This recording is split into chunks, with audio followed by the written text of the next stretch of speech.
Hello folks and welcome to our game with myself, Shane Stapleton. As always, Michael Verney's here with me.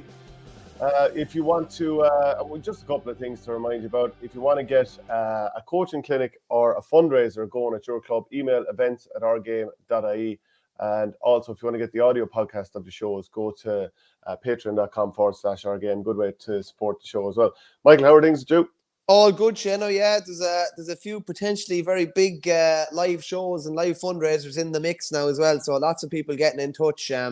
Such a great thing to do on the eve of the Leinster Championship or the Munster Championship, and a great fundraiser for clubs. So hard to, the JP money has definitely helped a lot of clubs. But just a great way to cover some of your costs, maybe even for your main team for the year. So yeah, looking forward to getting around the country in the next couple of months with your good self, and a few big names as well. And the great thing about them as well is that they're not recorded, and that some of the stuff that's said in the room wouldn't want to be leaving the room now, to be fair. Leave your camera phones at the door. We have a big show coming up today. We want to talk about what's happening in the Fitz, the Sigerson. We are also going to look at the top 10 hurlers in Ireland right now. So this isn't really like who are the 10 best hurlers. It's like right now, who are they? We did it for football recently with Keane Johnson. Went down very well. So we'll be doing that. We'll also be doing a club team of 2023-24 as well. So the dust has settled a little bit after the All-Ireland campaign. And look, I think it's always worth reflecting on it. You're a big club man as well.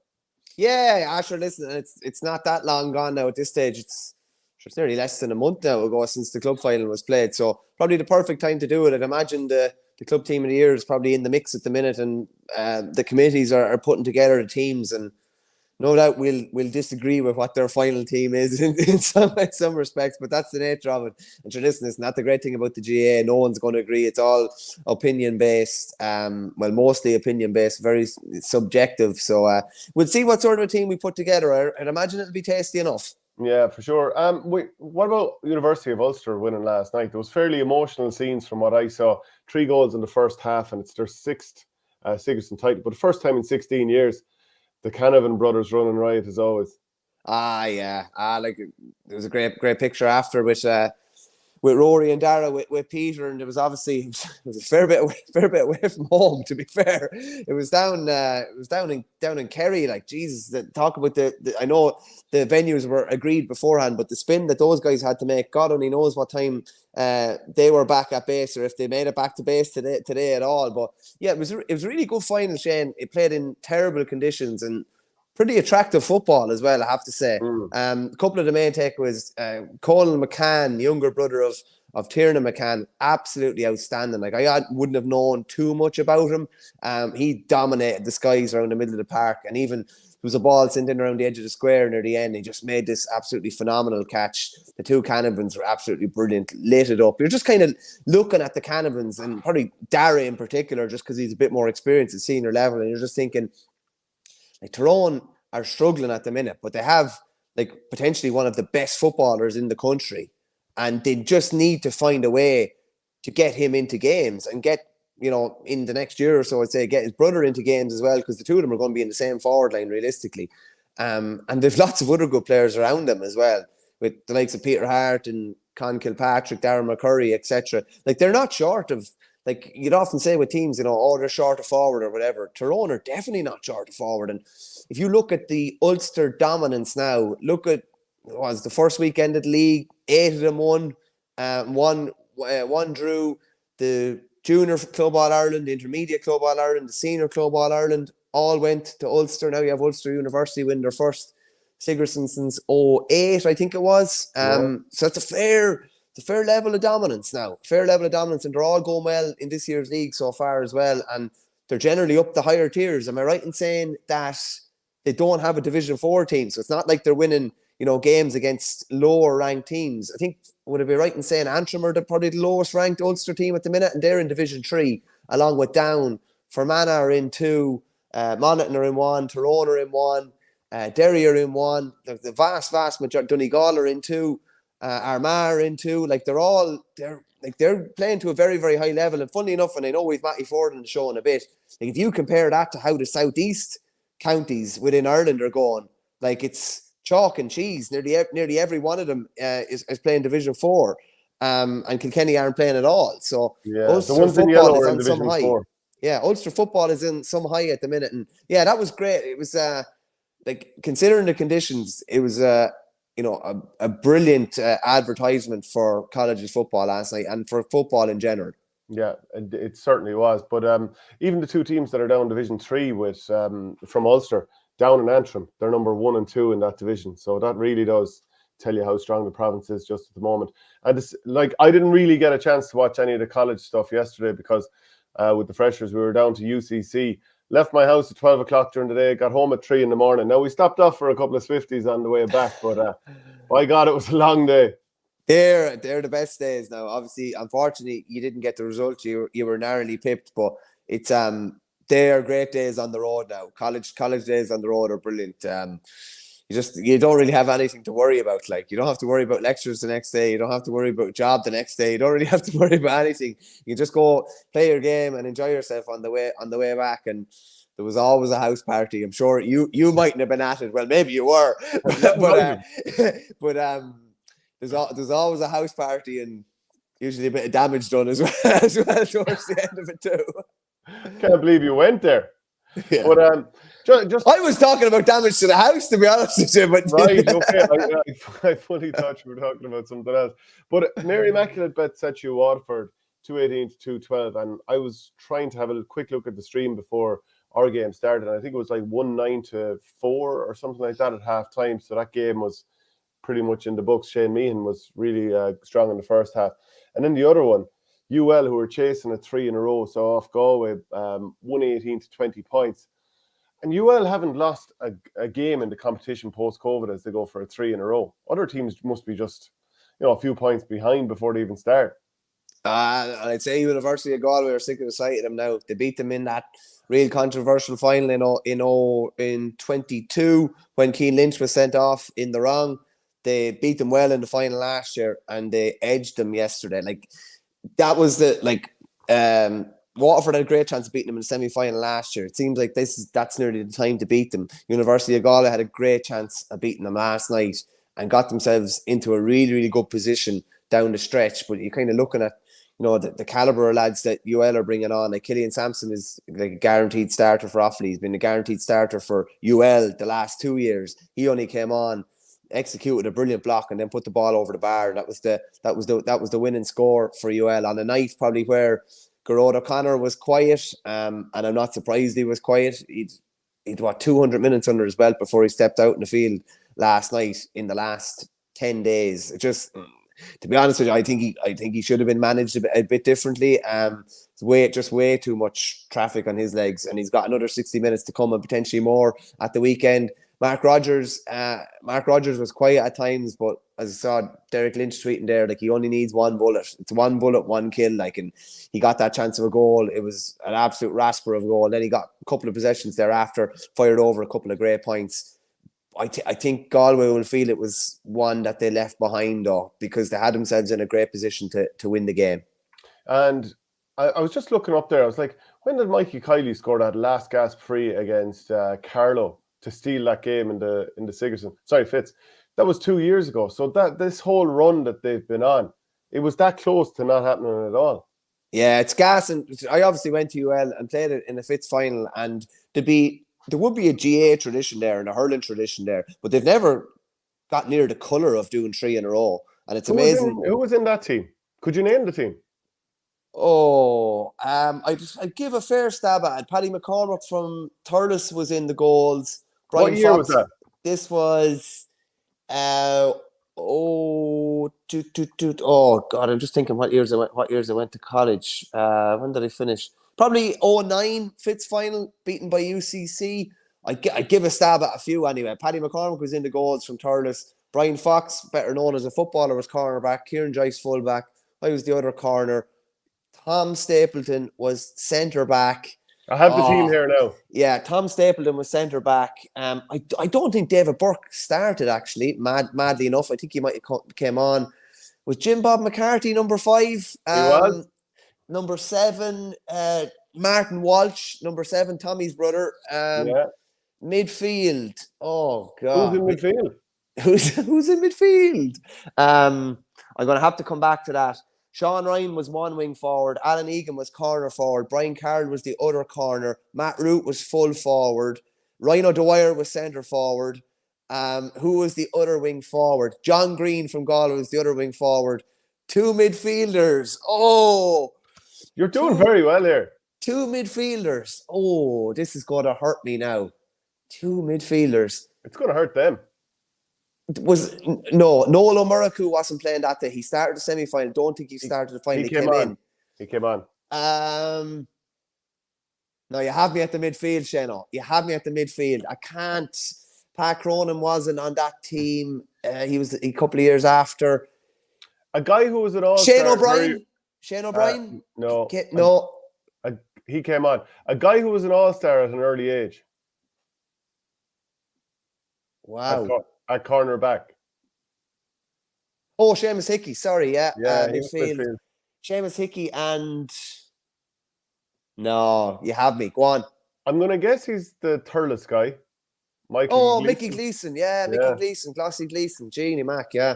That wasn't a bad effort, now, to be fair. No, that was a fair effort. Now, can you name the UCC team? I'm only joking. I can tell you a couple of them. John Mulhall went to town. He got 1-3 full forward. They'd, I think, Nashville in goals. Shane O'Neill, Bill Beckett, Tygog Murphy was corner forward. Did a lot of names, maybe that Joe Jordan was playing somewhere there after a club run with Blarney. I can't remember too many more of them now, to be fair. You've done pretty well. Yeah, so those were the days. Do we need to say anything more about the Fitz? I suppose, like, how do you see, like, Setu Waterford, like, they lost Patrick Fitzgerald at halftime. He had a leg wrapped up. Then Padraig Fitzgerald, he was sent off with a second yellow card later on. And those two lads had gone to town in the quarterfinals, and they got just a point between them in this game. So it's probably no surprise. I also saw Gavin Five soloing through in the first half, and narrowly a shot went wide. So things just didn't pan out for Setu, which is credit to Mary I, of course. Yeah. In fairness, Mary I have lost a couple of lads throughout this campaign as well. The bits I saw of it, Shane O'Brien was outstanding, and Shane Meehan, like, they were causing wreck every time the ball went with them. There's a possibility, actually, that Dahi and Dara Lohan could face off, brothers face off in the Fitzgibbon final. I think Dahi might be carrying an injury. But just on Dara, he's one of the cornerbacks for UL with Fergal O'Connor. And I have to say, like, Fergal O'Connor, every time I see him, he impresses me. He's a real defender's defender. He's that perfect mix of, he's a lovely hurler, lovely ball player, like a hurling cornerback. And he's got that kind of, I wouldn't say a miserable streak in him, but he does not like his man doing any hurling, which is a great thing. Like, he's right up on top of him. Like, Crack of the Ash actually had a great clip last night of, he just threw it up there on the Twitter box of Fergal O'Connor sliding in with his 2 knees, like, and collecting a ball. Like, I think he'll push close this year, but he'll see championship time this year, I reckon. But he'll be very, very, once he gets in, he could be hard to usurp from one of them cornerback positions. Who are you dropping here, Nash or Finn? That's a fair question. If they have the riches, like, would you be a bit surprised if Barry Nash pushed out the pitch even a small bit in time? Plus, yeah, that's a fair point too. And Mike Casey's obviously been played in there, and then Dan has been pushed out, and they've moved Dan back in if needed. I just think, I think he has a lot of the tools to be. Like, it's a great position to be in. Richie English is going to come back and be competitive there as well, but they have options. And I think having options in the full back line in particular, which is so specialist, is huge. Yeah, just like like John Kiley also seems to, in general, favour going for his experienced players. So it'd feel like he's going to have to serve an apprenticeship there, Fergal O'Connor, behind Mike Casey, behind Richie English, Sean. I mean, the riches they have is ridiculous, really. Who do you think is going to win this final, actually, on Saturday? I think the time to beat UL was probably last night. I think it'll be very tight and competitive, but I think there's a potential for UL to open up maybe in the last quarter. I think UL will win by 5 or 6 in the wind-up. Last year, they got a right scare from Waterford in the semi-final and absolutely unloaded in the final. I don't expect that to happen maybe to that extent, but no, I do see UL winning it. Yeah, okay. And Adam English, I think he got sent off late on last night, wasn't on the second yellow card. The amount of different players that can score for UL is mad. Gerard O'Connor, Mark Rogers. Like, Mark Rogers, you'd expect to be ripping it up at county level this year, never mind at this level. Colin Coughlin, then he can score from deep. Sean O'Hanlon's been pretty good in the Fitz games I've seen already. He only came on last night and made a massive impact. Yeah, well, that just tells you. So that game's on in Abbeydorney on Saturday, 2:45 p.m. and on TG Cahir as well. So I presume they'll look for Darragh O'Connell to do the preview there, my old teammate with Kula, who, he's from Abbeydorney. Anyway, I hope they don't pick him. Do you know what?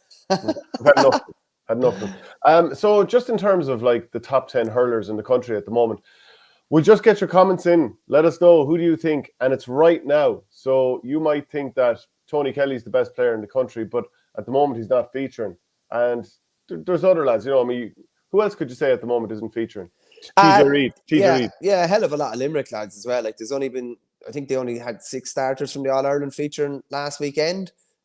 So like a lot of those guys are out of the mix, and by all accounts, like they haven't. It's probably maybe some unheralded Limerick players that have ripped it up in the league so far. So there's a lot of boys getting their knickers in a twist at the minute, and I can see them in the comments. This is who's excelled. It's probably basically since the turn of the year. I'd say we take in the latter stages of the club championships, as in the Club All-Ireland, and some early season games, and then 2 games in the league. So anyone expecting TJ Reid to be number 1, Tony Kelly to be number 2, Keane Lynch to be number 3, that is not what we're looking at the minute. Yeah, and I was just asking one of the Westmeath lads who's with UCD about the match the other day, and against Limerick, because they went so well, and they competed really, really well. And he said Hegarty came on, and he was just really, really good. So that's why he's in the image just here. I'm not saying that he's necessarily in the top 10, but that's why he's kind of just on that image there. Who'd be the first player that comes to mind for you? There'll probably be a couple. Mark Rogers would definitely be one. Garrod O'Connor would definitely be another. And Donnacha O'Donnell from Limerick, who scored 111 from playing their 2 league games so far. So that would be 3 off the top of my head. Yeah, okay. Let's see the comment in from John Kwan here. Garrod O'Connor 1, Hugh Lawler 2, Mark Rogers 3. Yeah, I'd be happy definitely to include some of the form with the club. Who else does that bring in then? Because and we'll be picking a club team of the year as well. But does that bring in, who from Galway does that bring in? Like Conor Cooney was very good there towards the end. It would probably bring in David Burke maybe as well, if that's kind of what you're basing on. I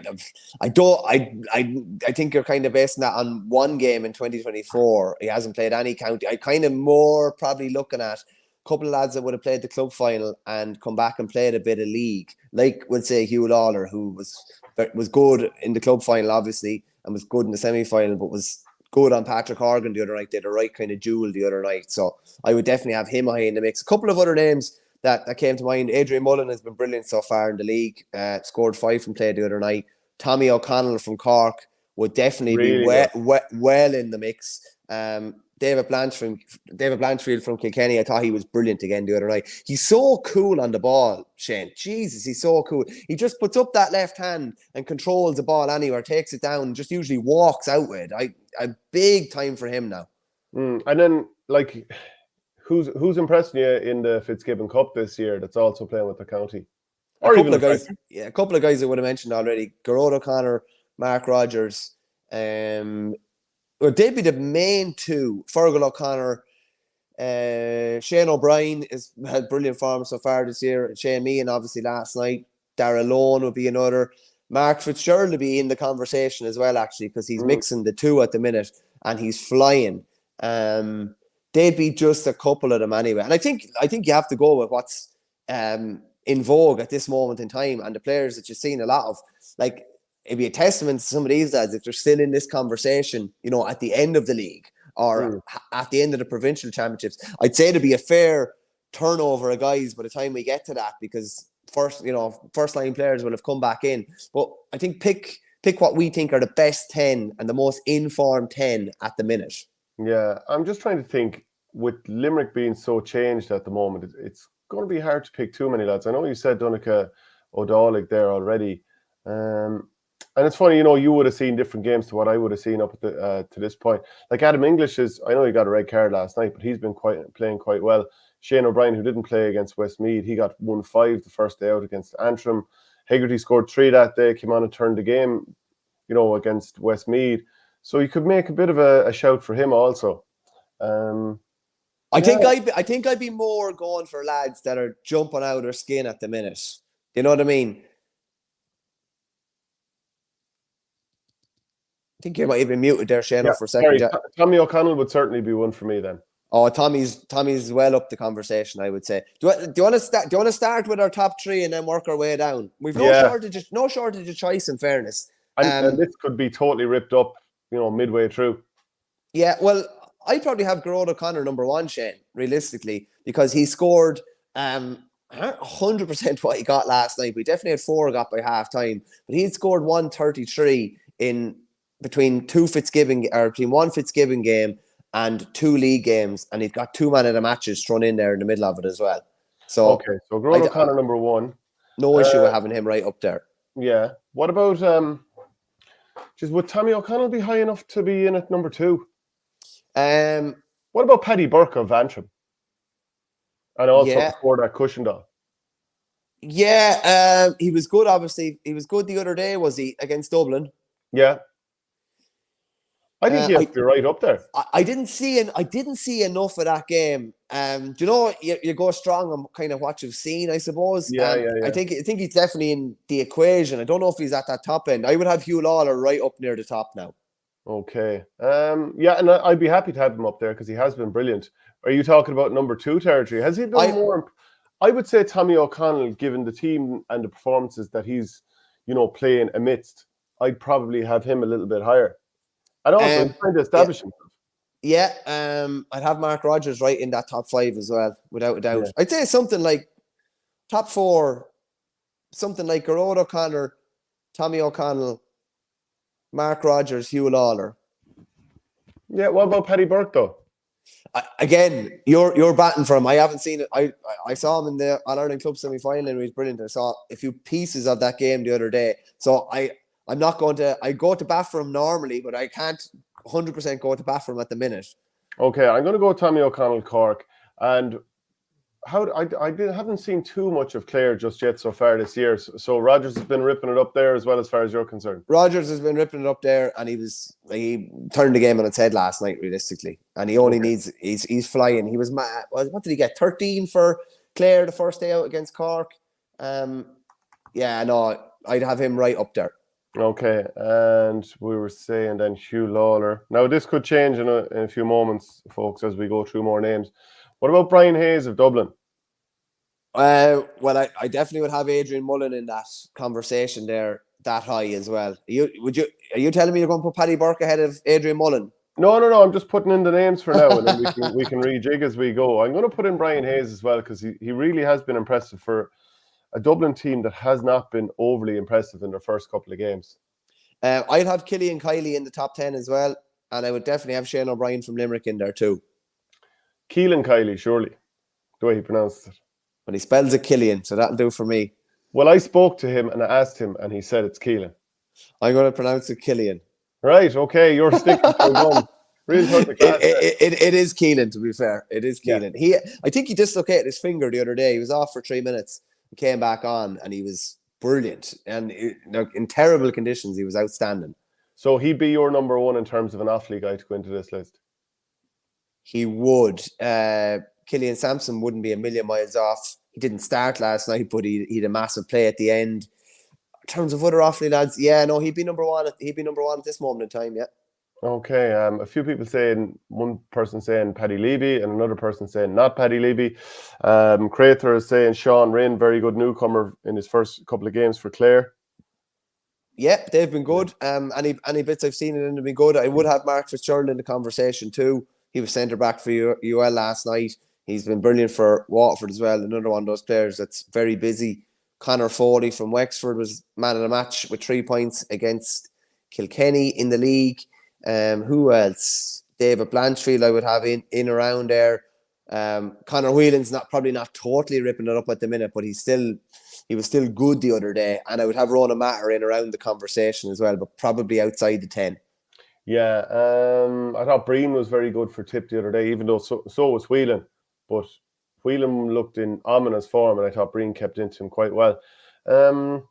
Yeah, I'm just looking at the first couple of rounds of games and like Group A in Division 1. So Offaly were beaten heavily enough by Waterford that day, 320-17. Clare beat Cork 125-219. Kilkenny, they drew at Wexford that day. All in Division 1B, then you had Limerick beating Antrim 136-19. So that was an awful hammering. You also had Dublin losing heavily to Tipperary 227-22, and Galway pasted Westmeath by 31 points. More recently, then Cork drawn with Kilkenny. Anyone like other than Adrian Mullen there? Do you know what? I thought Owen Downey was quite good in that game. Like, he's a player that's impressing me. Yeah, he's doing well. I would have said as well, someone mentioned Jack O'Connor there from Wexford. Before the league started, I would have had him well up in this. He was outstanding throughout the Walsh Cup. I'd probably say Lee Chin the same. Chin was good the other night, but probably hasn't had the impact from play that he would like. So I wouldn't have him in that conversation at the minute. And it's funny, a lot of the names we're mentioning here are lads that are, really trying to stake a claim, I suppose. Do you know what I mean? You don't expect, I'm saying Conor Whelan is close to the 10, and he is, but you don't expect him to be flying at this moment of time. Do you know what I mean? Like, the time he wants to be flying is, May, June, and July, realistically. Whereas, and probably Adrian Mullen the same, but it's just circumstances maybe mean that he's kind of, flying a bit, or how much space Cork gave him the other night maybe allowed him to fly a bit more than he would normally would. Same with Ronan Matter as well. They play him very well at this time of the year, but he, really he's focusing on being 100% fit and peaking in April and May, and hopefully for yourself into June and July as well. Shane Murphy was very good for Kilkenny at the weekend. I thought he was brilliant. Yeah, he was outstanding, wasn't he? Brilliant, very good. He's been around the panel a couple of years now, and Alan is obviously not involved anymore with the Kilkenny panel, but Shane slotted in there really, really well, and that was kind of a late change that was made before throwing, and he looked at home, I have to say. Yeah, Darla Han. Hello, lads. As an optimistic Cork man, we haven't a hope this year. Any relation to Connor, I wonder? Mm-hmm. Hardly. Yeah. Well, Crater is saying meant Shane Murphy. Yeah. So, are we slotting him in on the basis of one performance? John Quan says Conal Cunning, who, I was thinking the other day, did he score 1-4 against Dublin? I think it was something like that. Yeah, very quiet the first day out against Limerick, though. Yeah, and say like the same with Paddy Burke, Shane. I think Paddy Burke's a brilliant player, but he was part of a defence that conceded 136 first day out. Yeah, but he was brilliant for Cushendall as well. Yeah, that's more kind of before Christmas, though. Do you know what I mean? Eating bread is soon forgotten. You always say, "What's he done for me recently?" Yeah, but you said you were including some of the club stuff recently. Yeah, no, club final would have been what I would have been saying, because it's only a month ago. Right, okay. John Crawford says, Breen, very like Seamus Hickey or Sean O'Donoghue, can do a job in the back, but best position is half forward. Will do a job like Sheedy and Mick Ryan, 2 All-Ireland 16 and 19, very similar to Hickey in 13. I couldn't disagree more. I think he's an unbelievable defender, and while he did well for Tipperary up the field, he was always out of position, in my opinion. I kind of never looked at him as a natural ball winner, which you kind of have to be if you're playing half forward. When he was on the ball, he was brilliant. But the hardest, you've played in the half forward as well, the hardest thing is to get your hands on the ball. The easy part is when you're on the ball as a half forward, you know what I mean? So particularly when it's just normally just primary ball dropping down on top of you. No, I've been impressed enough. There's a nice bite to him. Nice bite to him. And I'd say he was given that job of Markham Whelan the other day and kind of told that maybe this could be something down the line, or I want to, prove yourself as a man marker or whatever. And I thought he made a pretty decent fist at it now. Good point there from Kyle McCarthy that Donegal O'Donnell GA team of the week for the first 2 rounds. No, it has to be included, Shane, in my view. Yeah, 111 from play, 7 points from play the first day, and then in a really tight game scored 1-4 from play the other day. I know a genius of a fella that had him as his captain for round 2 of the Fantasy Hurling League. I was doffing my cap to him. Like that's you get some points for that. Yeah, we would be putting Jake Morris in this, I suspect, if he hadn't gone off injured so early in that last game for Tipperary.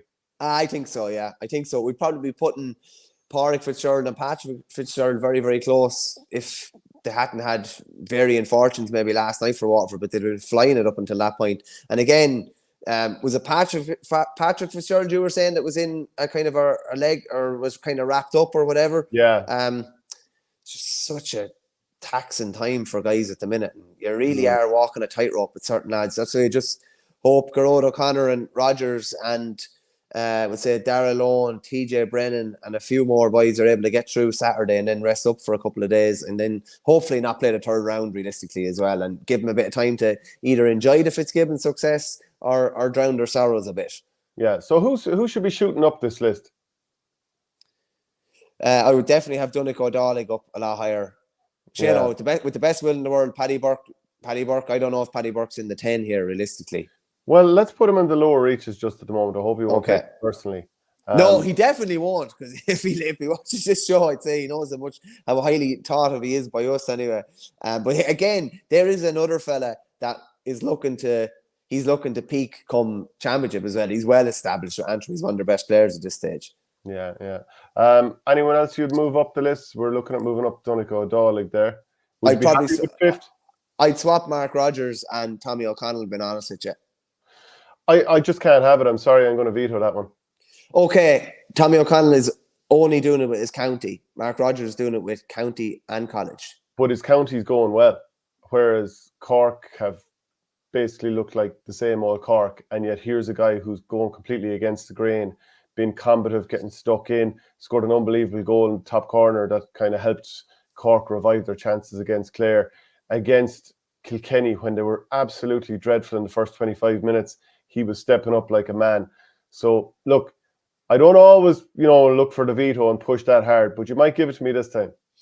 Yeah, well, listen, you know what I think of lads playing well when teams are playing badly, so I'll give you that. Okay, Grode O'Connor is saying typical tip pettiness. What's that about? Did I sow the boot into somebody there? Possibly, I'm not sure. It wouldn't be like you. Yeah, wouldn't be at all. John Crawford says Fergal O'Connor will make the 26th. Not surprised. Or surprised not in it. Would you have him in here? Yeah, I probably would. Yeah, to be honest with you, probably would. Yeah, I just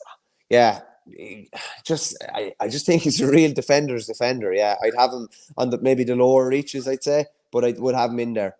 So would ninth be acceptable to you? Ninth is acceptable enough. Let me look at it here. Grode O'Connor, Tommy O'Connell, Mark Rogers, Hugh Lawler, Donegal O'Donnell, Adrian Mullen, Brian Hayes has been brilliant so far. Yeah, Keelan Kiley, Fergal O'Connor, Paddy Burke, and just let me think. I would have Mark Fitzgerald in the 10. Okay. And is this your one-man campaign against Paddy Burke? Is it going to continue? Not at all. And I'd be pushing for cornerbacks. But Mark Fitzgerald is in around the cornerback as well. Just kind of thinking, is there anybody else? Is there anyone from Waterford we're forgetting? Shane O'Brien is probably hard done by here. Well, maybe if he played against Westmeath, we'd have a little bit more to go on. But I feel like there's one or two players like that they played one game. Jordan Malloy would be a perfect example. He's been going well and had to pull out injured the last day. He might be in here. Otherwise, Jordan Malloy has a broken thumb, I believe. So it's going to kind of leave him on the back foot for playing any more league, which is unfortunate. I'm very, very impressed. Very impressed with what I've seen from him. Yeah, and Crater says Kieran Joyce and Mark Fitzgerald have been on top form for county and college. Both deserve a spot. Would you be happy enough to put in Kieran Joyce as well? Like, he missed the game against Kilkenny the other day, so that will count against him. Yeah, no, I'd be putting in Mark Fitzgerald because he's played everything. We have him in there. I think he's the same as Grode O'Connor. He's played nearly every minute, I think. Yeah, he's been impressive, so he's in there. But should he be up higher?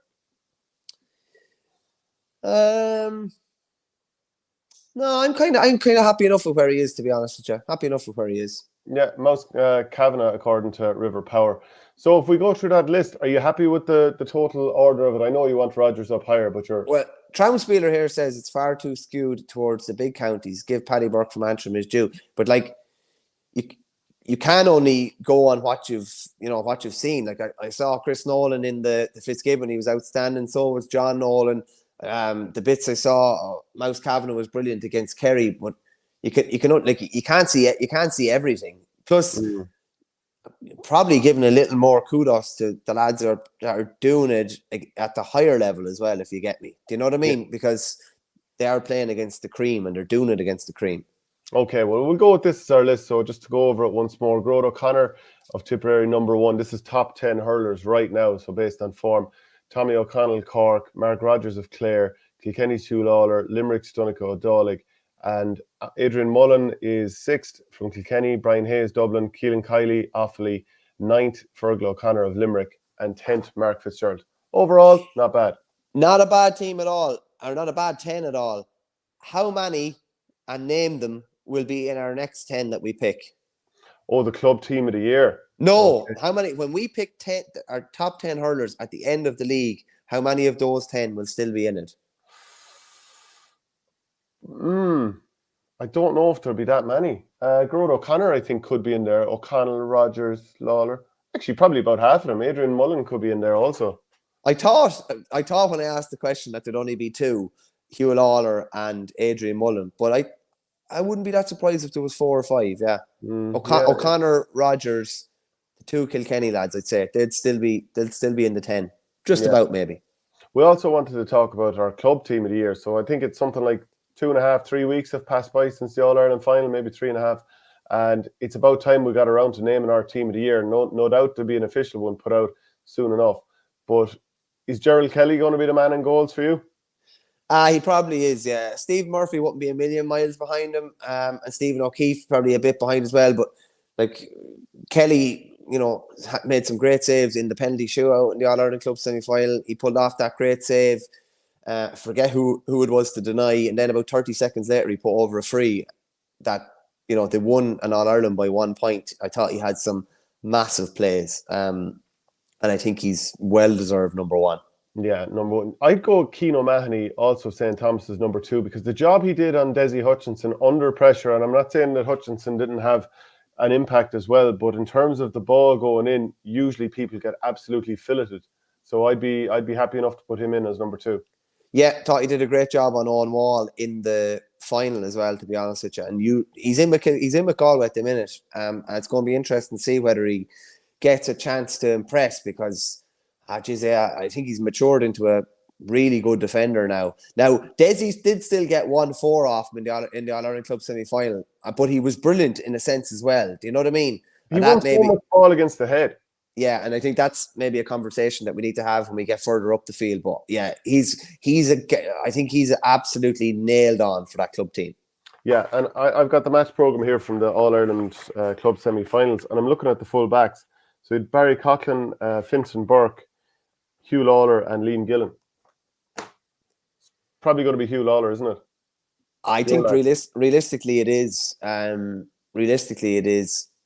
Just like we're only picking the club team from after their county championships. So they obviously had a very tough road through Leinster. I thought he was outstanding against Cushendall in the semi-final, and he was good in the final. Now he was caused a couple of headaches now, but by Oisin Flannery, but he was good in the final again. The question comes here now is, we can't put two fullbacks into the full back line, can we? I don't think we can we? You're not going to deny Paddy Burke again, are you? I'm definitely not going to deny him. No, he was outstanding in that semi-final. He was brilliant throughout Ulster as well. I think he's well deserved number 4, definitely, without a doubt. Okay, so we're both agreed on that. Now, Fintan Burke is probably very unlucky to lose out, and was brilliant in the club semi-final. He did a masterful job on one of the Mahanys in the semi-final, and Luke Hogan got a bit of ball in the final, but who had more influence on the game? You'd probably say Fintan Burke did, and obviously he was involved in that incident that you have to call it a save. The ball might have been over the line, but it was a save. He stopped the ball, and that was one of the deciding factors in the All-Ireland final. And some of the other guys who we're not looking at for quarterback, Mikey Butler obviously had a very strong year also. But, that's what we're going to go with. And wing back then, I'll let you start here, or somewhere in the half back line. Yeah, I think Paddy Deegan is nailed on at 6. I think he has to be nailed on. Well, I would have said that Owen Campbell would be nailed on for the half back line. Yeah, the way he plays, I'd say we could squeeze him in maybe at 7, but there's a few other lads in contention there. It's not a bad little half back. Your Jordan Malloys, your David Fogarty's. Fogarty scored some massive points at big moments. Yeah, Fogarty was brilliant and popped up with some brilliant scores. I have to have Jordan Malloy in my team. Just have to have him in the team. I thought particularly when things were going bad against Cushendall in that semi-final, I thought he was outstanding. He was walking out with balls, so good on the ball. Even I remember seeing him throughout Leinster. I remember watching him out Leinster Rangers game as well. Brilliant in that game. Him and Fogarty were outstanding. I would have Malloy slightly ahead of Fogarty. So Fogarty got such key scores. Didn't he get 2 key scores towards the end of the game against Cushendall, including the winner? Yeah, he got the winning. He got the drawn point against Ballyhale, even though we can't count that in the county final.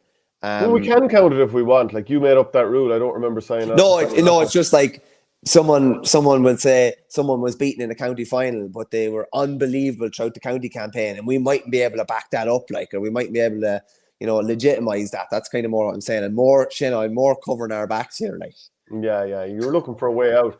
So does Owen Campbell not get in? Like, should it be an entire half back line from O'Loughlin Gales? No, not an entire. No, I'd have Paddy Deegan at 6, and I'd have Owen Campbell at 7, and then I'd have Jordan Malloy at 5.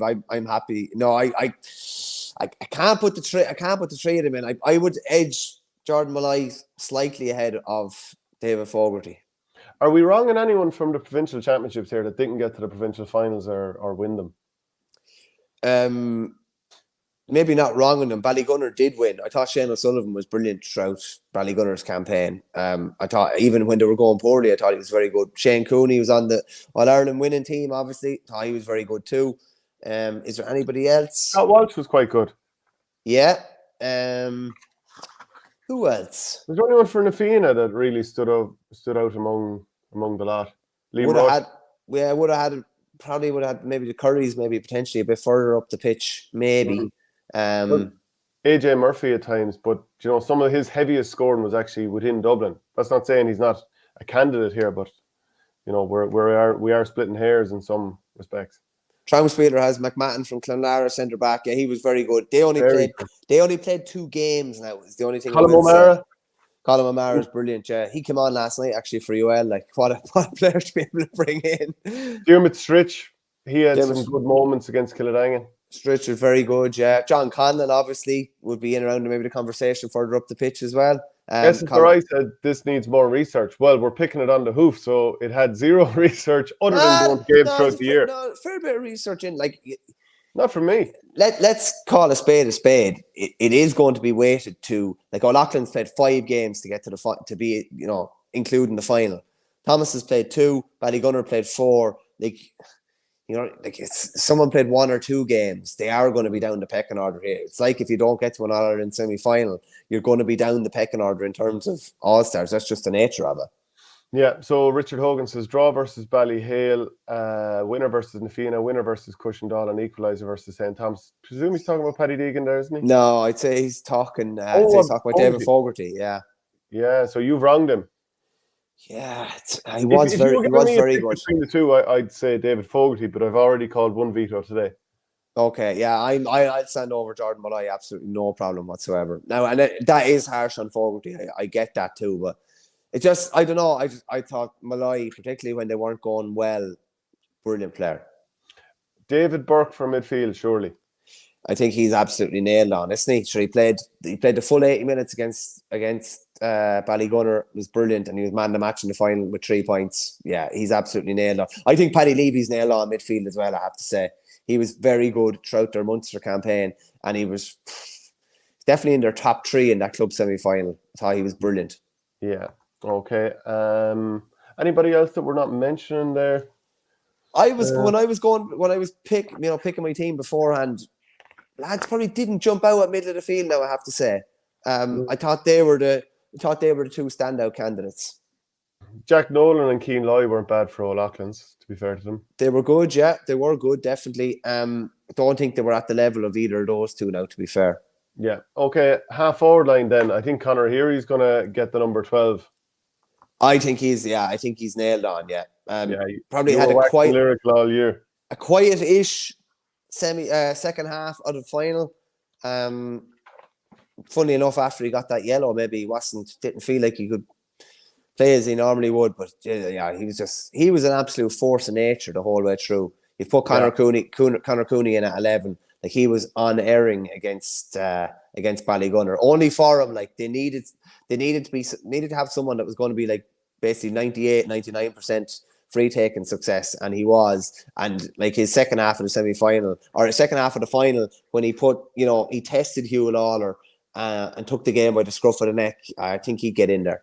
And he was winning frees against Ballygunner when they were under awful pressure. So, yeah, like, there's no question that he gets in here. Peter Hogan, I remember him having some big games. Did he score? I'm trying to remember who he did damage against. Was it Ballygunner when they were against Napiershik? Could have been Napiershik. I same as you. I remember him going to town in one of the games. He was very good in that semi-final as well against Thomas's. Didn't Thomas's make a very good switch to neutralise him a small, but he was going to town in the first half. Did the switch Cottle off him and someone came over on him actually and did a decent job on him? But yeah, he was running riot throughout Munster. It could have been, was Middleton, wasn't it? Sarsfields. Yeah, I was down at that game. I think he got a goal that day as well, didn't he? Yeah. I think he did, yeah. And I think there was more than that as well, like in some of the other games. Like he was probably the best player nearly throughout Munster. Yeah, he actually didn't score against the Piershig, but he got a goal against Sarsfields, all right. So, but does he get into this team is the question. You're thinking about like who's been left off. Pádraig Mahoney was very good for that. But yeah, McManus is very good. Neutralised by Hugh Lawler in that semi-final probably, and one of the reasons he had those chances was probably because he was moved away from Hugh Lawler. But he was brilliant when they were struggling in that second half. Mark Bergen's unlucky probably to lose out as well, to be fair. But like realistically, you're looking at one O'Loughlin's player in the half-hour line, to me anyway, and I'd be picking Heary anyway. Yeah, okay. So we have him in already. Who's going to be our number 10? Are we going to give it to... Like, it also depends on who we pick inside, because, like, we're definitely picking Éanna Burke. Like, there's no question whether he's going to be in there or not. I'm going to just put him in as number 14, seeing as that's the jersey he was wearing after his iconic winner. Anyone else that's a guaranteed? I think Desiree Hutchinson's guaranteed corner forward, to be honest with you. Guaranteed. I know Keane Matney won a couple of balls against the head in that semi-final, but he ended up at 1-4. He was as dangerous as he's ever been throughout Munster as well. Yeah, no, I definitely have him there without a doubt. Did John Conlon do enough? They only played two games in Munster. He was very, very good the day against Killadangan. He was quieter, I would say, today against Ballygunner. A lot of players were quiet against Ballygunner, to be fair. I'd have Peter Hogan at 10 now. Would you have Luke Hogan as the final piece of the jigsaw? There were a couple of players there. It was Neil McManus, the two Currys, Luke Hogan. I think Luke Hogan would be 14 and Burke would be 15, but I understand why you've put Burke at 14. We wouldn't be playing Luke Hogan at corner forward. And it's gas when you say it. Am I right in saying that the first game Luke Hogan started for O'Loughlin's this year throughout their All-Ireland campaign was the All-Ireland semi-final? And now he's playing for Kilkenny. Yeah. He helped turn the Leinster final. He was brilliant in the semi-final. His shot was stopped and then the ball was bundled over, wasn't it? And he had a right duel with Fintan Burke in the final. When O'Loughlin's were going really well in the first half, it was him kind of knitting balls across the pitch. I'm looking here. There's 5 each for both St. Thomas's and O'Loughlin Gales, which, that's probably not too far off the mark. Who else do we have in here? We've got 2 Ballygunner. So that brings us up to 12. We've got 3 Ballygunner. 3 Ballygunner. We've Cushendall also. Yeah, I think overall that's not a bad team. Joe Butler says, I think McManus should get the final nod. Luke, only 2 games. This is coming from an O'Loughlin's man. It is, but no, I'm happy enough with that. I thought Luke Hogan's impact was savage now, I have to say. And, the reason there's 5 O'Loughlin's players in there is probably because there was more time, they had more exposure. They played 5 games, including the final and the provincial and All-Ireland run. Whereas Thomas has only played 2. Yeah, so that's not so bad. Fair team. Yeah, it's not bad at all. We have Mattie Forde coming on shortly to talk a bit about football. But just before we get to football, is there anything else happening in hurling just at the moment? Like Ozzie Gleeson's comments this week? Yeah, they were interesting, weren't they? I suppose I did a piece for the paper today talking about the player drain and, maybe why more and more players are stepping away from the county scene. Like it is gone very all-consuming. And it's the highest honour that you can have, is to represent your county. But like he was talking about, like how he's not missing going out to Carriganore 5 or 6 nights a week, this type of thing. Like, it's amazing when you think of it that Limerick have kept everybody on board. Like, they've kept everyone that they've wanted on board, haven't they? The whole way throughout this run, they haven't lost anyone for a They're year. getting the rewards for it though. Like, and Yeah, within Limerick, I'd say it's like being a celebrity, a bit like being a Dublin footballer there over the last number of years, especially mid 5 in a row, 6 in a row actually. I'd say they were like celebrities anytime they walked in anywhere.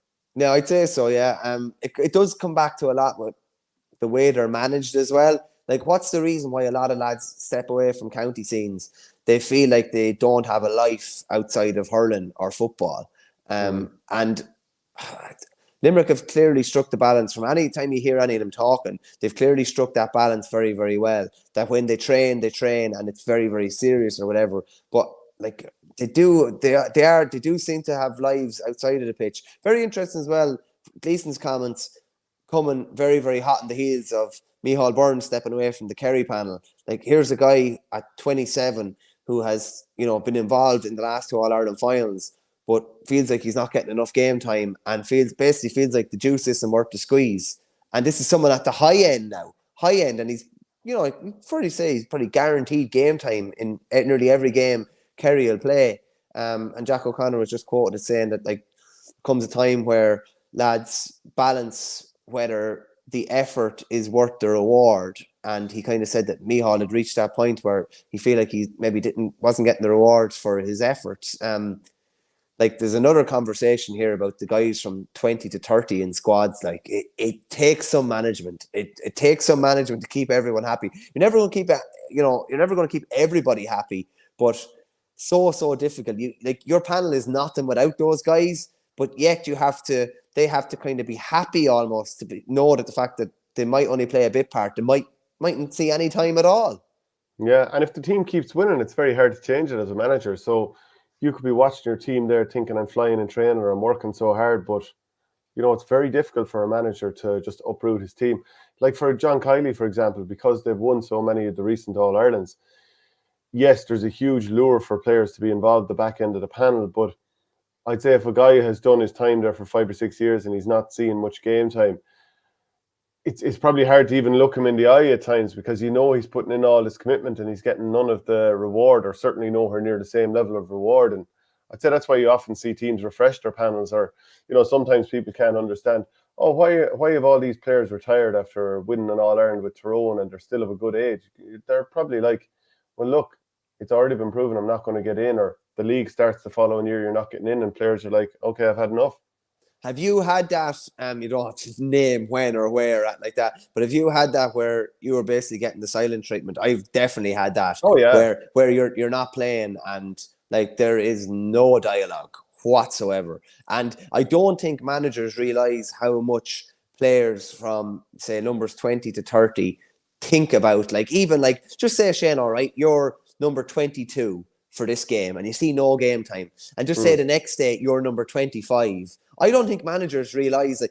Like, I remember having a chat with a selector one time, saying, because somebody actually said it to me, how am I gone from number 22 to number 29? And I said it to one of the coaches, and he's like, geez, we just handed in a list, like, we never even thought about it. But that's the type of things that players think about. And you're like, geez, I've no hope of coming on now. Like, zero hope. Like, and it's horrible to go through that lack of dialogue from a manager. It's terrible, because you do feel like you're not, like, you're there, but you're not really wanted, or you're not really featuring. Whereas I think the best lads will, it's just even a comment, just keep it going. Just keep doing what you're doing. A break will come your way or whatever. It's just really competitive at the minute, but a break will come your way. Just keep doing what you're doing. Keep the faith. Whereas, I've been managed by plenty of middle of the road managers where they wouldn't say a word to you. And it eats lads up inside big time. It can be hard to know what to say to players as well. If they're trying hard and they can even feel like you've rejigged the team rather than put them in, let's say a spot opens up at full back, and rather than throwing them in, you've rejigged the team to get someone else back there because, you just feel they're a more solid player, but you still value that guy. But just on the jersey number thing, that's something I've regularly, like, if there's a panel being named, whether it's club or college or whatever, I'd say, lads, pay no attention to the numbers because we haven't thought about them. So, yeah, like, because I've been on the other end of that too, it can be quite frustrating. But sometimes, like, for a manager, it's difficult for them to know what to say to a player when, like, let's say you take a player off in the first half, if that happens or whatever, that's really difficult for a player. And it's hard to know what to say to the player as well, because you know it probably just wasn't their day.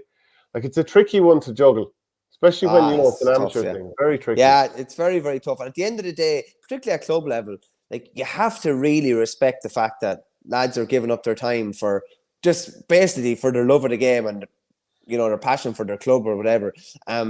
Like years ago, I maybe would have dealt with lads a bit differently, maybe, and see, like, oh, listen, if he's tick about not getting game time, then leave him off. Sure, what can you do or whatever. Whereas now, I think it's so important to keep lads involved for as long as you possibly can, and particularly within a club setup, and try and keep your numbers as high as possible. And to me, a lot of it is about retention. And like, if you inherited 28 players for your squad for 2024, you have to do everything you possibly can to make sure that you still have 28 players at the end of 2024. And you're not going to keep everyone happy all of the time. But I think there's more of an onus now, definitely, than maybe a decade ago, on having conversations with lads and making sure that they're happy as they can be, and knowing that they're there for a reason, and that there's some sort of a purpose there, and that they serve a kind of they might necessarily always see game time, but they offer something to the setup. They bring something to it, and they make it better, even if it's not on the pitch. But especially if they can, it's good if you can tell players, like, keep working, because things can change for you. Just because you're not getting the game time now, or you don't feel that, you're getting your head. Like, I would always say to them, like, I've seen lads go from play in the second team. Like, this would be a perfect example. Like, lads go from just starting on the second team only in Coola to then, being involved in scoring a goal in an All-Ireland Club semi-final. I'd say the path is there. I've seen this happen before. If you work hard enough, you can get your chance. It doesn't always pan out that way. But if players feel like, okay, this has happened before, maybe I can be the person to make it happen. Yeah, you just have to keep the faith, because, like, there were times there where I wasn't getting games or anything like that. It's so easy to not do your gym session, or not do your stretch, or not do your ball wall or whatever. But it's like kind of recovering from injury. If you do your rehab and you keep doing it, eventually one day you'll just feel so much better, like, and the injury will be gone or whatever. You just have to persist. It's not an easy thing to do, but you have to just kind of keep going. The easy thing is to throw in the towel. I don't know if you've ever heard this said, but this was always thrown down in dressing rooms I was in by managers, different things. If it was easy, everyone would be doing it. I don't know how many times I've heard that. It's the truth, though. Austin Gleeson was talking about how he found it very difficult to watch Waterford against Clare last week. And then, in terms of going back to play for the county maybe next year, he was saying, to be honest, it probably has, kind of got him, going for next year. The main reason I stepped away was to try and get that bit of bite back. And I feel like I'm a small bit on the way to getting it back. Growing up, all I wanted to do was play for Waterford. I'm not retired yet, so hopefully it's only a year out and I can go back in next year and see what happens for a couple of years then. Yeah, what do you make of those comments? Does like, you're half out, you're half in, like, in some ways, if you're kind of feeling that way, and this isn't a comment on Ozzy, obviously, but, like, are you as well off getting totally away from it? Because do you build up the hunger fully if you're kind of still your toes dipped in, even by going to the matches or being like, because when we had him on before, like, he clearly loves GA and watches it all the time. Yeah, it's kind of a funny one. It's very hard. Like, this is why I don't know if you know of any lads that maybe are kind of maybe fed up with playing GA and they move away. And when they come back, it's kind of accepted that they no longer play GAA. But if you're living in an area, it's kind of like, he might be playing with Waterford at the minute, but he's still immersed in GAA and he's coaching within the county as well. Like, it's very difficult to be, fully out. He's always going to be half in. He's living in and around the city. He's heavily involved in Mount Sion. He's heavily involved in his coaching within the county as well. So it's going to be difficult for him to be. But I understand kind of where you're coming from. Whereas if lads head away to Australia or America or something like that, you're completely out, and you come back and you're whatever about his body being refreshed from it. Your mind would be refreshed from it as well. By all accounts, from the language he was using there, like, he's 100% coming back in 2025. And he kind of said as well, like, did he have any regrets or anything from his county career? And he just kind of said that he felt like he maybe hadn't trained as hard as he could have had at different stages. He said in 17, was it in 16 when he got hurler of the year? They'd went on some sort of a long run with the club, I think, in the under-21 like final or something like that. Kept getting postponed, but they were training the whole way up to Christmas, and he just said he took that into 2016 and had a real good body of work going into that year. But it's funny, the other comments he made there, I think the county game can kind of beat you down a bit. The reason you started is because you love it, and it's just going around poking balls and expressing yourself or whatever. And sometimes too much training, too much commitment, and you kind of lose that love or maybe passion for it. And that's Austin and other players kind of need to get that back. You know what I mean? And if they do, they'll be back involved in county setups again over the coming years. John Crawford says clubs are putting a lot more into team building sessions too from all grades, which is lost in the media at times. Do you ever feel like there's a disconnect between what's been said in the media versus what's happening within a club? In what sense? I don't know, just a kind of broad general question. Well, in a short, yes, because if you're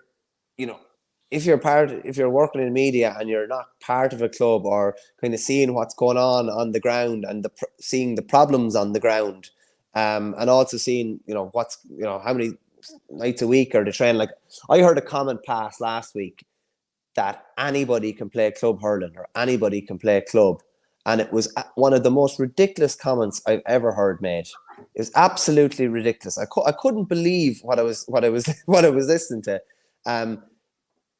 It's so far from the truth that anyone can play senior hurling within their county, senior club hurling or senior club football. It's just miles off, and it's a lazy, ignorant comment in my view, and it smacks of not knowing what it takes to get to even that. And I'm saying even that level. Like, county's another, 2 rungs up.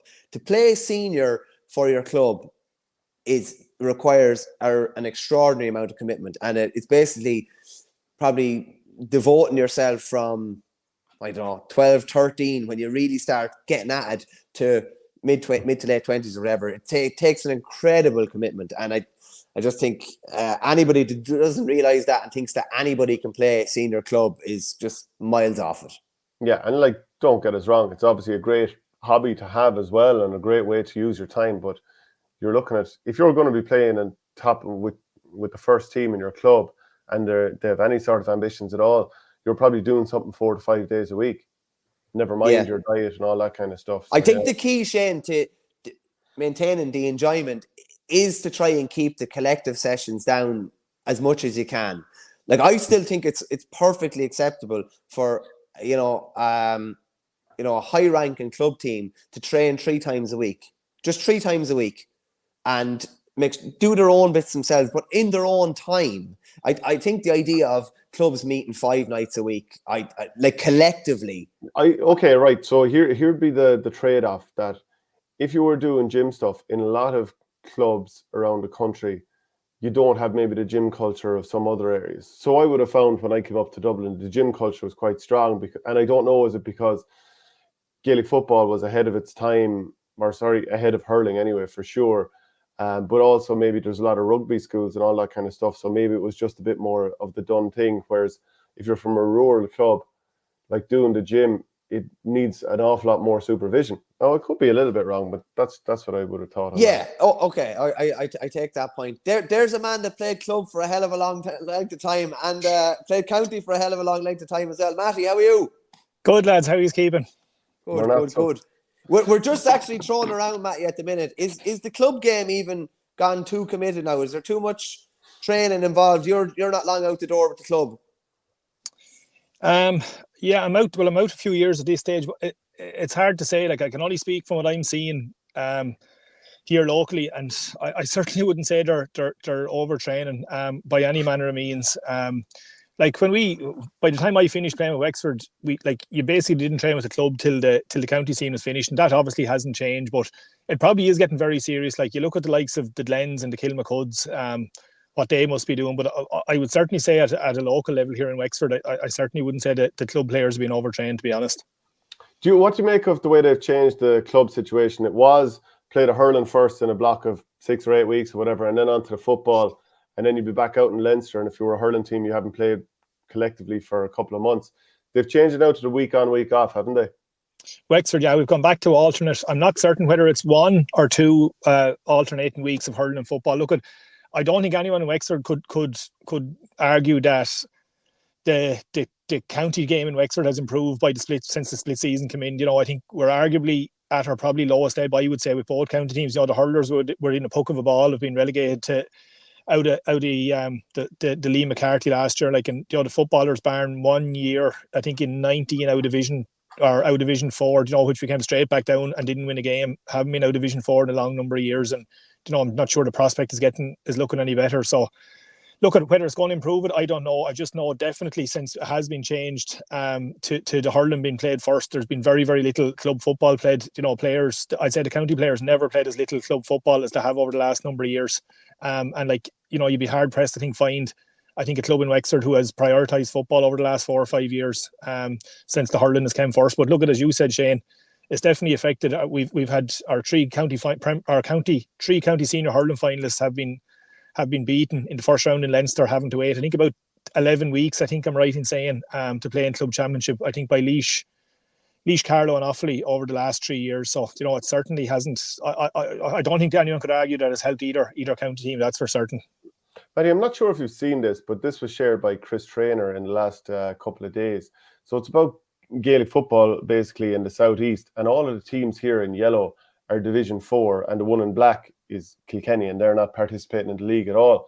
Could you explain any reason for that? Is there anything that is jumping out to you that this would be happening? Not particularly. I did actually see it briefly this morning, but look at it. I've always kind of thought, and I've always said in a lot of cases, I think it's up to individual counties and county boards to get their own house in order. I don't think there's a master plan that could come in and wave a wand and get football, or hurling for that matter, in a particular area of the country. I think it has to be done locally. It has to be that want to do it. I said we're possibly at an all-time low in both, and that's on Wexford, I think, as much as on the GA or anybody like that. And I think it has to be looked at a local level before there's any other a magic fix any further afield. Michael. We were kind of just talking, Mattie, about maybe some lads maybe not committing to county setups now, and maybe other distractions, be it travelling or careers or whatever. Is it harder now for lads to commit to, say, Wexford in Division 4 maybe than during year time? I don't know, did you have any lads back in when you were flying in around All Ireland semi-finals and Division 1, any lads opting out? Is that just, do lads just opt out because of the level they're playing at, or because it's less appetizing, or what do you think? Yeah, you're 100% right. Obviously, look, I think around the 2004 to 10 period, I'd be hard pressed to find a guy that we didn't want that wouldn't have been in the panel. There possibly was one, maybe or two over time during the hurling panel. I would also say that we had a couple of guys who were capable of being on the hurling panel at that stage, the likes of Brian Malone, maybe even Kieran Ling, one or two guys like that. So we would have had very few lads not with us that we would have wanted. But look at again, Michael, I think you're dead right. I had a conversation with a few lads about it recently. The likes of, no disrespect to the Wexfords, the Carlows, the Waterfords, the thought of going in there and putting in that kind of an effort, for 5, 6, 7 months of the year is not that appetizing at the moment. And particularly in Leinster, you're coming up again, if you're a Wexford or a Carlow, you're coming up again Dublin, and Dublin have most teams beaten in Leinster, and I'm not talking with the Division 4 teams before they ever played them anyway. So what hope did they have? Is the Tailteann Cup a help? Yeah, it probably is, and I wouldn't have been a fan of it to start with, but it's definitely giving guys more games. But I think through the league, and I think maybe that's what some of your chat was about earlier on, the National League, I think that's most teams' route to improving, is getting up through the leagues. And it certainly was ours back in the day that we went from 4 up to Division 1 or 1B as it was at the time, probably Division 2 or close to it. But it certainly was our route to constantly playing better teams and better quality opposition, and look, either sink or swim. But I don't think playing in Division 4 is going to improve any of the teams that's in it over a period of years. Mattie, so far, we have a couple of the rounds of the league played already. Are there any players or teams that have caught your eye? The league, I love the league, to be honest. Loads of people have said this. I'm not the first one. Imagine these games being played, teams of a similar standard playing each other week in, week out in the dry months in April, May and June and that kind of thing. It's just, I think eventually maybe someone will come to their senses, and this is what the championship should be in some format, albeit we have a lot of really close games week in, week out across all 4 divisions, where you'll very rarely see a team being beaten by 14, 15 points, which is kind of the norm in the first probably 70% of championship matches we'll see later on in the year and have over the last number of years. I suppose to answer your question, I really enjoyed the league. Like, the Saturday evenings just down, you'll probably get 2, maybe 3 games. Brilliant view. When I said teams at the one standard playing each other regularly. Though I've actually seen a good bit of Sigerson Cup. Probably Shane's gone a little bit off the topic, and obviously the final last night, and the 2 Canavans who aren't really a surprise to anyone, and Dara Craig and David Garland. 2 players on either team last night have been just phenomenal throughout that, and I think we'll see them filtering into their respective county teams. Look, they have played already, but coming back and playing with them full time now over the next number of weeks, I think it's just been a brilliant start to it. I think it's probably only going to get better, to be honest. Wasn't it great to see Dara Craig? You wouldn't see it probably at senior inter-county now, or lads even allowed to try it. The outside of the left effort been drawn. Like, it was just brilliant to watch, wasn't it? Yeah, like, he was kicking frees with both feet. Like, there's not many players at that now. I'm nearly sure he scored on with his right foot. And look, at David Garland was doing the same. Derek Canavan, just ridiculous what they were doing. Look, equally as confident. Like, they're up there in terms of striking of both feet with David Clifford at the moment. And it's very hard to tell. But that free, like, in wet conditions with a breeze, whether it was behind him or against him, it was an amazing kick. But like, he was kicking points for sport last night. I think the 4 of them kicked something like 17 or 18 points between them. It was a joy to watch. And the league, I think teams have reverted back to trying to play a bit of football, and so enjoyable to watch. Look, the natural progression of it is at some stage in the game there'll be a lot of guys behind the ball, because you have so many defenders bombing forward now. You look at the likes of Derry, the cornerbacks, the goalkeepers are getting forward at this stage with a lot of the teams. So guys have to track them. So at some stage in the game, there's going to be a lot of guys behind the ball, one side of the pitch or the other. But the progression of it in the last number of years, which is really nice to see, is teams are going back out trying to play football and trying to beat each other playing football, which is from a spectator point of view is great, because it had got very stale about 4 or 5 years ago. It was very, very hard to watch. Can I just ask you, Matty, I remember chatting to Anthony Masterson a couple of years ago, and we were just talking about how football has changed. You'll remember the exact number. I don't remember. Was it how many goals did you get against Galway in the league? Was it 4 goals one time, was it? 4, yeah. Yeah. He said that your scoring exploits, that will never happen again because of the way football has been played, or it won't happen until football has been played a bit differently. Like, do you like watching the way football is played now? Would you like to be a modern inter-county footballer? Would you like to be tracking back into your own 21, or would you prefer to be like you? I don't think you'd be allowed. I don't know if you'd be allowed to stand up by yourself. No, look at it. I think in most teams to be telling you to get the hell after your man, or most of your players certainly would, or most of your teammates, I should say. But look at, I said around, I think it was around 2010. I remember Benny Coulter saying, he wouldn't fancy going to watch many matches. The last couple of years, I certainly wouldn't enjoy playing. I don't think it's as bad now, but I just think, and it's only my own opinion, I think and Dara Craig and Dara Canavan are 2 guys, and David Garland are 3 guys, that really spring to mind. I think we're starting to get those players again that are coming back, those Conor McManus type players, which I felt had started kind of to die out with, Shane McGuigan, David Clifford. At one stage, I think I would have felt probably during my own playing days that every county had 1 or 2 of these, but I wouldn't have thought it was the case over the last probably 10, 12 years. But I think they are starting to come back. Look, I don't know, you're going to see 4 or 5 in a Division 1 league game. Again, I don't know that. I don't know the answer to that. That was a particularly rough day up in Galway. Will we look at, hopefully, because if you are, you're going to have fairly decent players playing, and that's what we want to see. And people, that's what people pay to watch, whether they're paying in to watch it or paying to watch it on TV. I think that's what we all want to see.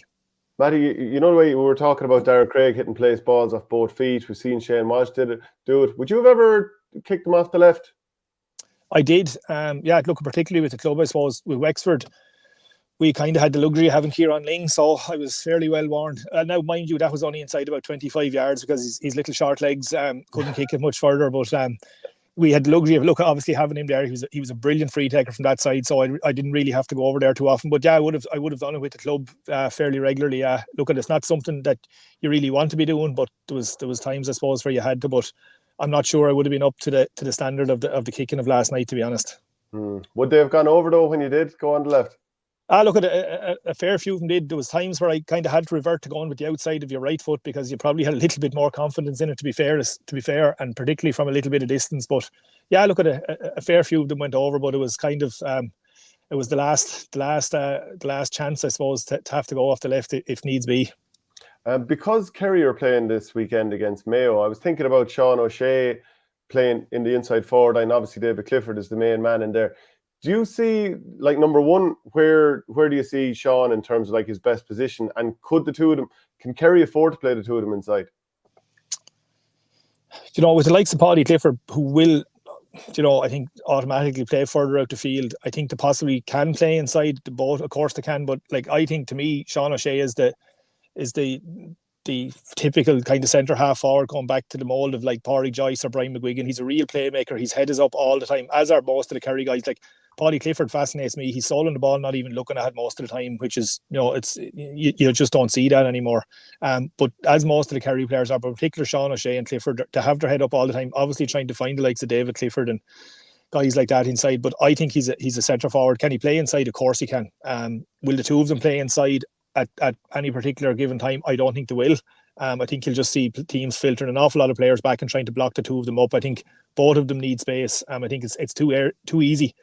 To mark both of them in a more confined space. And I think the further apart they are, I think the better for Kerry, and the more trouble that everyone else is in, because even at centre forward, Sean O'Shea can still contribute handsomely, as he does from open play, coming in on the second run or the support run off the full forward line, and he's been doing that regularly for years. Maybe he just started in there when David Clifford was getting a bit of a break over the winter in the first couple of league games, or the first league game in particular. But I think now that he's back, I think you'll see him in there most of the time. They can probably swap. There'd be no harm to get David Clifford further out the field. He can certainly play out there as well. He could probably play in goal, to be fair. So I think you'll see them chopping and changing a good bit and just trying to keep teams guessing. Of the forwards in the top division at the moment, who do you think is the most lethal? You look at it's very hard to look past David Clifford. He just seems to be getting better and better. His ability to bring others into play is just, and always has been, even from the time he was playing Hogan Cup. He can obviously see things that other players just cannot see. But to be fair, like I said, most of the top teams now, like, you still have Shane McGuigan. You've David Garland with Monaghan. I think that, like, every single team has top forwards now, and it's great to see, because we're starting to get teams trying to outscore each other again, as opposed to trying to stop each other. And when you saw Jim McGuinness coming back in with Donegal, were you thinking this is going to be dour? Because he's often, some of the games were thrilling that he was involved in, but some were obviously pretty dour, and he gets a lot of blame for the way Gaelic football went. But what did you think when you saw him appointed? To be honest, I was actually happy enough with it. I wouldn't have been a huge Donegal fan back in the day while that was going on. I do be up in Donegal quite a bit. My wife's from up there, so like, they were just over the moon when they heard Jim was coming back. And personally, I think he's going to I think he knows that form of football is probably not going to cut it anymore. And like, he's such a revolutionary, I suppose, in the game, that I don't doubt that he's going to come up with something. They've run up big scores in the two league games so far, and they're up pretty big scores during the pre-season tournament as well in the north, so during the McKenna Cup. So look, I think he's going to come with something. They definitely have the players, and I'd be speaking to Brian McAniff quite a bit while I'm up there, and he's adamant that the players are in Donegal, and if anyone can point them in the right direction, I think they have the right man, to be fair. Michael,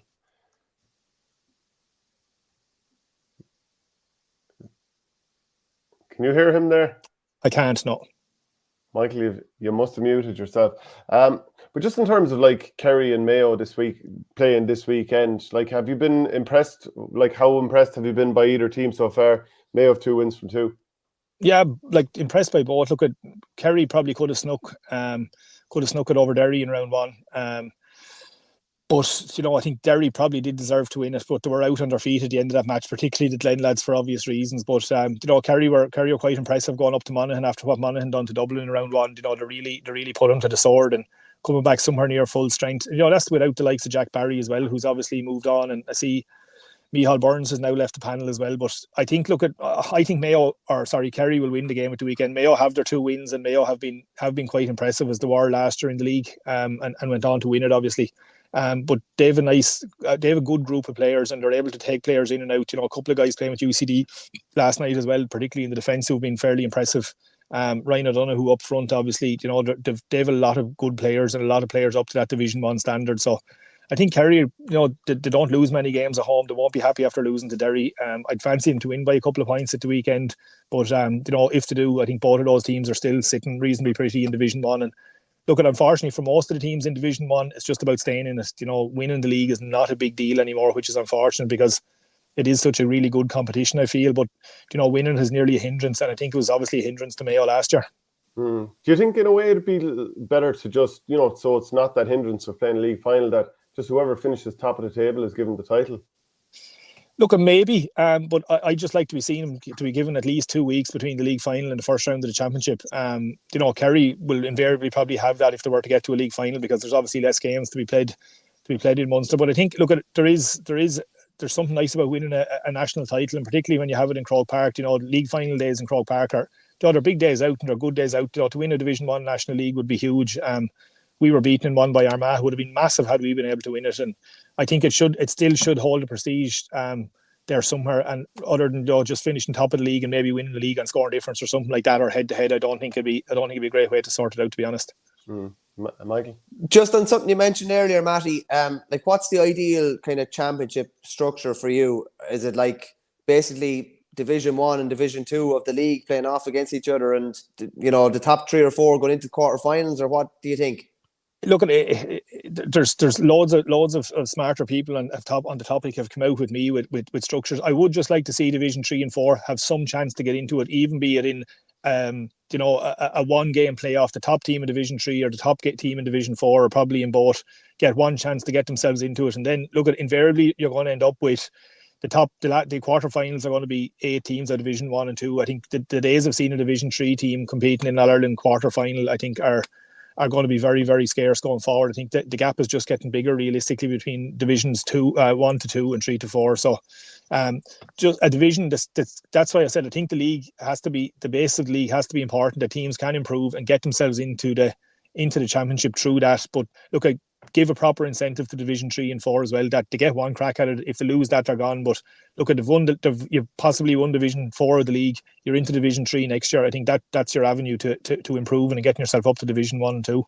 And just on the provincials, you've obviously played in Leinster finals as well. Like, Leinster is, it's hard to even know what to say about Leinster for the guts of the last decade. Like, it seems a bit mad that we're holding on to something that is so, I don't know, Leinster and Munster, you just look at outside of Tipperary in 2020, there's just been nothing for the guts of the last decade. I mean, we know it's like most teams are cannon fodder for Kerry and Dublin, Yeah. Oh, look, and the results will bear that out. I think Dublin's average winning margin is well into double figures over the last 10 years in Leinster, including Leinster finals, and playing the likes of Meath and Westmeath and Kildare, who have been the next best teams in Leinster. They're giving them awful beatings. But look, I think Dublin are probably starting to come back to the pack a little bit. There's still no sign of them slowing down in terms of winning Leinsters. Look at it, Leinster and Munster are dead ducks in terms of the provincials, but obviously with Connacht and particularly Ulster being so competitive, it's going to be hard to get rid of them. But I still think, look, for anybody outside of Kerry or Dublin in those two provinces that could win a provincial title, it's huge for them. But look at the chance of winning, let's be honest, is slim and none in most years. Look at Cork are thereabouts in Munster, but they still can't get over Kerry. And it's very little different in Leinster, probably a lot less actually, because nobody's getting really within shouting distance of them. And Mattie, how close do you think Derry are at this stage to taking that next step to winning All Ireland? I don't think they're far away, but to be honest, I'd be not worried, but I just, with the Glen lads having to go down to Kerry, and play the week after the All Ireland, I think they're a little bit light in numbers. They need to find a few more. I need to find a few more guys, I think, over the summer or probably over the National League. They need that bit of a stronger panel. I don't feel they have the panel that probably the Dublins, the Kerrys have. But look, they're not far away. They keep their main guys fit. I think it would be a worry for Derry if the Glen guys play a lot of games during the league, how fresh are they going to become quarter semi-final stage of the championship? Because look, realistically, that's where they're going to end up, whatever their route through Ulster will be. They're going to end up there. If they end up going to another Ulster final, it's going to be a really, really tough route again, 3 really tough teams, and then you're into 3 more tough games to get to an All-Ireland. So just from that point of view of having to come through Ulster, they've been on the go for a couple of years, and I think maybe a small bit of lack of depth in the panel, and that's very much tongue-in-cheek because they're a fantastic team and a really good team to watch now. I think they may just come up a little bit short again. And Mickey Hart going there, what did you think of that? Yeah, that was a strange one. A Tyrone man going into Derry, hasn't went down probably well on both sides. But look, at Derry won't give 2 hoots if Mickey can get them over the line. himself and Gavin Devlin. Look, they've been there, they've done it, they know what it takes. So if there was ever anyone that wanted to go in there and try and finish the job from, those are the two. But I think they do need to unearth a couple of new guys over the next 6 weeks. Michael, just on looking back at your own even playing days, Matty, how do you look back very fondly on your own kind of playing days and what you achieved throughout your career and where the heights Wexford got to when you were playing? Look, I suppose there's not a lot I can do about it now, in terms of achieving anything else. But yeah, look, when I started, we were basement, very much bottom of Division 4. There was a group of us come in together that time, along with a couple of guys who were there a few years, and thankfully it did change, and we went from Division 4 to Division 1. Division 1 league final, a couple of Leinster finals, and All-Ireland semi-finals. So look, it gives you great satisfaction that we were able to, take us from where we were to where we went to. But look, we're very much back to where we were and probably below it now. So you don't get any great satisfaction. Look at that. Did I enjoy playing? Of course you did. We had some great times, big crowds, big games. Played in Leinster when Leinster was actually a proper competition. It was competitive. So it was really, really enjoyable. But it just, I suppose in some ways it seems like a long time ago now. But there's I suppose games and things happened over the years that'll live long in the memory. Absolutely, yeah. And just on that, like, you got a bit of maybe a golden crop, like that, and you went from the bottom to very close to the top. It can happen. It can happen within counties maybe that are playing a bit off Broadway. It's probably sustaining it. It's a different thing. But if you get a golden crop, it can happen. Yeah, absolutely. I think like ourselves, I think Sligo and Fermanagh around that time, I think all of us would have got to an All-Ireland quarter-final or semi-final from Division 3. I think definitely two of us in All-Ireland semi-final. So, it can happen. But I suppose looking back at what's happened to Wexford in intervening years, it definitely was a golden crop. We may not have realised at the time. But even from the time I started, I would have felt like we always had unbelievable footballers. We weren't really well organised. And I only realised that, I suppose, post the Jason Ryan era, when we seen what proper preparation really was. Like when I started, two guys, John Harrington and Jason Lawler, God rest both of them, are no longer with us. These guys, were playing with Leinster at the time. These were capable of playing with anyone, along with a number of other players we had. But like, we were just so far behind everyone in terms of our conditioning. I wouldn't even say strength and conditioning at the time, because that wasn't a thing. But in terms of our conditioning, like we could live with most teams. We're a bit like the Irish rugby team. I always said at the time, you could live with anyone for 40 minutes, but in the last 20-25 minutes, we were getting blown out of water and invariably losing a lot of matches. But when we actually figured out what training was, what training properly was, we could hold our own, and did hold our own with anyone over that 7 or 8 year period. You mentioned Jason Ryan there, who had, that great run with you. When you saw him linking up with Keith Rossiter's hurling backroom team, obviously it's a fair while since he was over your team, like I think 08 and those kind of years there. What do you make of his addition to the hurling side of things? I'd be only wishing Jason all the best anyway, certainly from that point of view. He done his stuff for Wexford. I think they have tried to get him back involved with the football in the intervening years, and he obviously hasn't came. He's been in Kildare and he's been involved with Cork and different places. But as I said, I would only wish him the best of luck anyway. I think Keith is smart enough, though, even not from a coaching point of view. His enthusiasm for sport or for whatever it is just so infectious. Like, and I think he will definitely drag guys along with him. Like, you'd be hanging off his every word. Or I certainly was, and I know a lot of the other lads were for whatever length of time. And he definitely could have stayed on with us as well had he wanted to. So I think it can only be a positive addition to Keith, and fair play to him for kind of thinking outside the box and saying, well, look, here's a former Wexford football manager. We're going to get him involved with the hurlers. So I just the best of luck to him, and he's certainly, it's no bad idea, I think, to get him involved. Okay, well, look, Matty, you've been brilliant with your time. Really appreciate you joining us, and hopefully we'll do it again soon. Lovely. Cheers, lads. Cheers, Matty. Go, man. Okay, great to have Mattie Forde on there.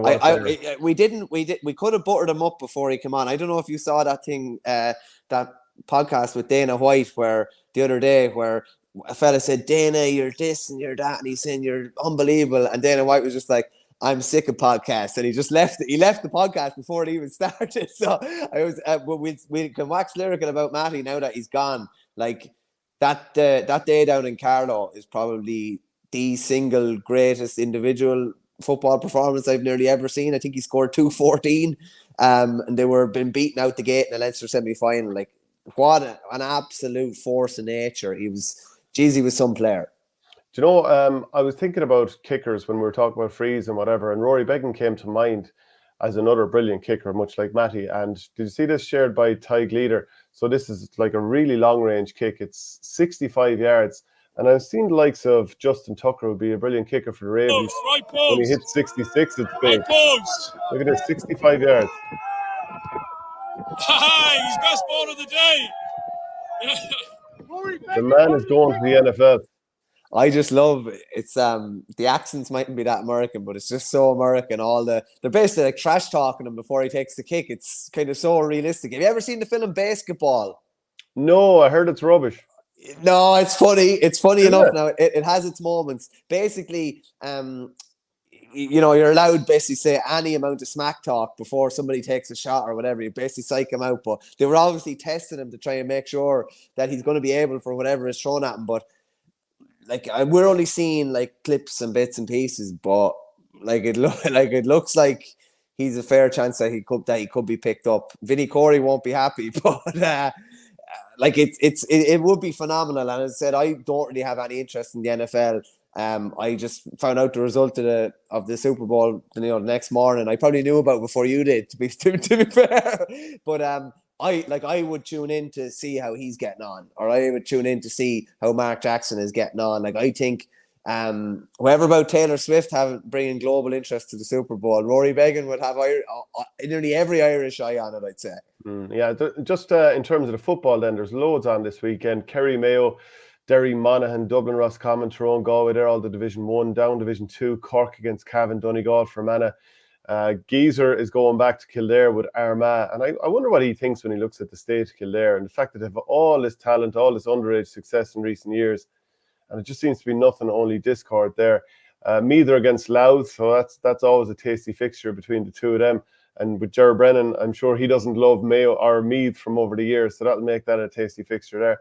Division 3, Antrim Down, Limerick Sligo, Offaly Clare and Wicklow Westmeath, and then Division 4 is Waterford Longford, Laois against Carlow, Leitrimbury, Wexford, and London against Tipperary.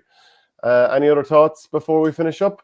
No, the Geezer one going back to Kildare is always interesting. Like you're saying there, I wonder what is he thinking. Like, sure, he should have still been Kildare manager, shouldn't he? Had decisions not been taken out of his players wanted him anyway. So I don't know.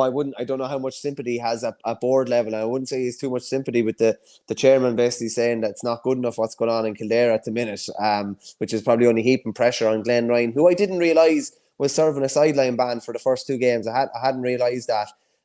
They turned things around last year and nearly beat Dublin and Leinster as it happened. But they're going to have to. It's only 2 rounds in, but it's worrying to say the least. Anyway, given they just haven't been able to bring through enough of these under 20 All-Ireland winners. Just haven't been able to do it. And doesn't look like they're going to do it this year either.